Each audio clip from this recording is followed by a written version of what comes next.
Hello guys, Gani Ja Pinoy po. Itong video na ito is para po sa mga may split type na aircon na nawala yung remote control at na-misplace or naitapon.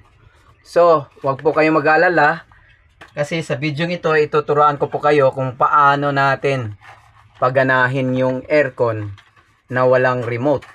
Actually naman po guys, ito talagang split type ng mga aircon, meron talaga yung hidden switch siya guys. For example, gaya nito, ito yung Mitsubishi. Old model na rin to. So, ito yung switch niya dito guys. Yan. Ito yung off, on. So, pwede mo siyang i-on. Ito yung heater, ito din yung aircon. Ayan, go on siya, di ba? Pero, ang problema is naka-default setting po siya guys. Ang settings nito is nasa 26 yung lamig. So, wala, hindi yan malamig. Lalo na dito guys sa Japan. Pag summer talagang mainit talaga. So wag din po kayong mag-alala kung mayroon tayong paraan dyan. So, let's do this. Jump na po tayo dun guys.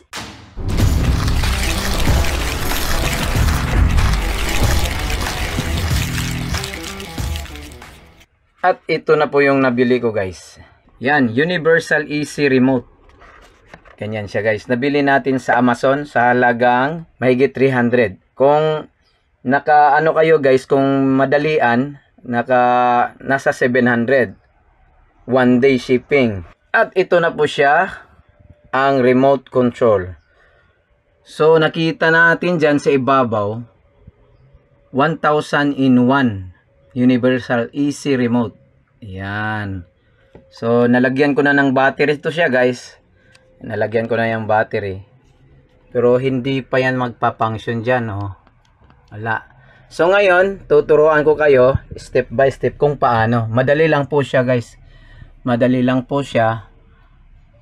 Sure lang niya na ma-on na siya. Ganyan. Oh, naka-on na talaga yan. So, i-off balik.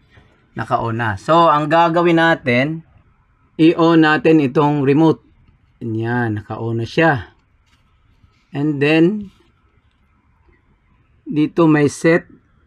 May set, itong set. Okay. Meron siyang instruction guys, kung paano natin siya gagawin. So, mayroon siyang code. Mayroon code. Yung Mitsubishi nandito, nakikita ko. Yung Mitsubishi nandito. So, 551 hanggang sa 599. Yan. Yan yung Mitsubishi. Pero na-try ko na guys. At wala po siya doon. Wala po siya. Hindi talaga siya gumana doon sa 551. So, ang gagawin natin is yung pinakamadali. Madalian. Okay? Ito na. Umpisa na tayo. Be sure lang i-align nyo din sa may sensor. At long press po ninyo yung set guys. At makikita nyo dito, po, makikita nyo dito, magbi-blink. May magbi-blink at saka nag-iiba yung number. Nag-iiba yung number. Pag pipitik po yung aircon, pag tumunog, tik, yun na. Yun na yung number niya. I-stop nyo na agad yung pag-search niya ng number. I-stop nyo agad. Ito na siya guys ha. Okay, pa-blink na natin.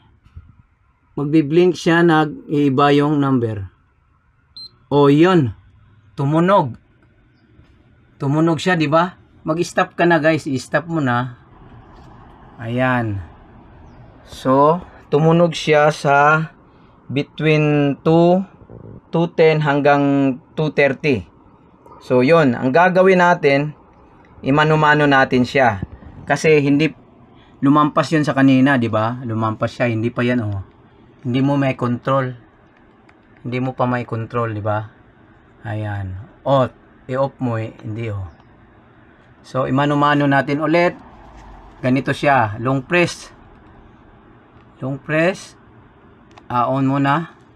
And then, long press. Hanggang sa magbi-blink.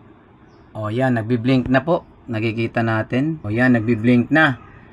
So, ibaba natin siya. Ibaba. Kasi lumampas na tayo hanggang marinig mo yung blink at yun, 'di ba? Pataas natin konti, balik. Sa 18 na tayo. Tumunog siya sa 15 guys. Oh, baba natin. Yun. Oh, so yun na yung setup niya. Nasa 215. Pagkatapos nung madirig mo yung pitik, yung click, okay mo na siya guys. Okay. Ayan, okay na siya. 'Di ba? Try to on off. Ayan, nag-off siya. On. Ayan. And then yung default niya is 26 kasi yung lamig, kaya ilagay natin sa 16. O yan o, tumunog.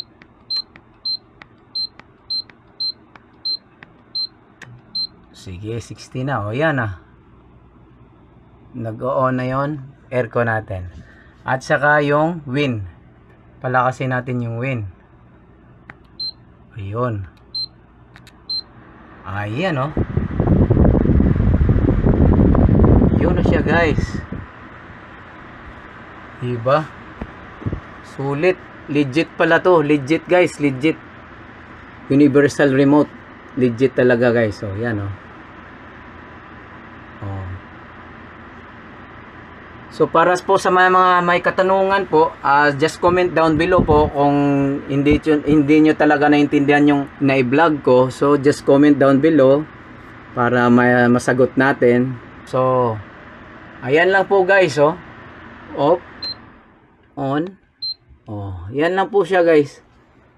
So kung naabot nyo tong video na ito hanggang sa huli, maraming salamat po at huwag kalimutan pong mag-subscribe at saka thumbs up po. Maraming salamat sa inyong lahat.